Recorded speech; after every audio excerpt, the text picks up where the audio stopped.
ce terme-là. Nous évoquons le terme d'explosion, de déflagration, puisque d'où nous sommes, évidemment, on n'a pas la possibilité de pouvoir vérifier cette information-là. Et André Jacob, ancien commissaire divisionnaire de la Sûreté de l'État, qui est un des experts qui travaille pour RTL, on le retrouve souvent aussi bien en radio qu'en télévision, évoquait le terme de punition possible par rapport à la Belgique, et peut-être aussi en lien avec ce qui s'est passé vendredi, c'est-à-dire l'arrestation de l'ennemi public numéro 1, Salah Abdeslam, qui pour l'instant est détenu à la prison de Bruges. La deuxième chose que l'on peut retenir de ce communiqué très court, c'est des victimes sont à déplorer suite à ces explosions. On n'a pas de bilan qui est donné par le gouvernement fédéral, mais qui confirme quand même que ces explosions sont graves et ont des conséquences assez dramatiques. Tout à fait, et c'est au vu évidemment plutôt au sud des explosions dont les témoins qui sont intervenus très vite sur notre antenne évoquaient l'importance. Une première déflagration suivie très vite d'une seconde particulièrement forte.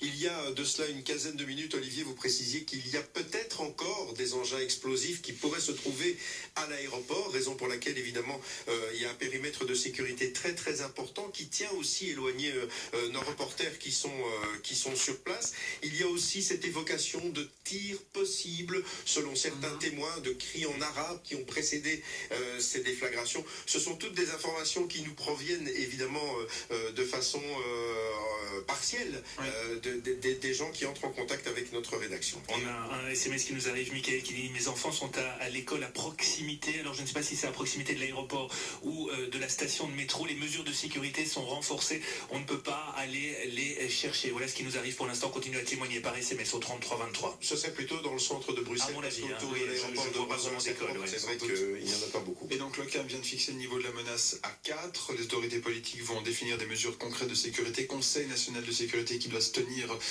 très prochainement. Et visiblement, l'Union européenne et le journal Le Soir confirment une explosion aussi dans le métro à Schuman, en plus de l'explosion dans la station de métro Malbec. On vous rappelle qu'il n'y a plus moyen d'accéder au téléphone. En tout cas, ici à la rédaction, on ne nous dit pas de possible de téléphoner non plus. Dites-le nous par SMS. Et on nous annonce ici l'ULB évacué, à vérifier bien sûr. L'ULB évacué, c'est ce qu'on nous annonce par SMS ce matin.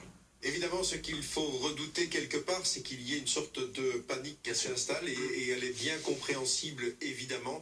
On va essayer de vous tenir informés, bien évidemment, en fonction de nos disponibilités. Et à ce sujet-là, justement, le centre de crise fédéral qui coordonne ce genre de procédure quand il y a des attentats, des explosions, quand il y a une grosse mobilisation de foule, le centre de crise rappelle justement, s'il vous plaît, ne propagez pas de rumeurs dans un premier temps, restez calme, restez chez vous dans la mesure du possible. Inutile d'ajouter de la panique à la panique pour l'instant. On rappelle le numéro d'urgence du centre de crise pour les personnes qui auraient des proches dans les endroits concernés, le 02 506 47 11. Le 02 506 47 11 à n'utiliser évidemment qu'en extrême urgence. Je vous propose d'écouter maintenant le témoignage de Michel Bostin.